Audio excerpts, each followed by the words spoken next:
magbibilang ako ng mga typewriting, index card. Ang mabenta natin bukas ay folder jacket, fastener, at plastic envelope na long.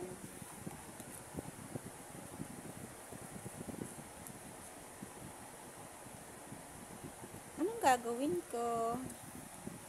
Sabihin mo kung ano. Bawal magalit.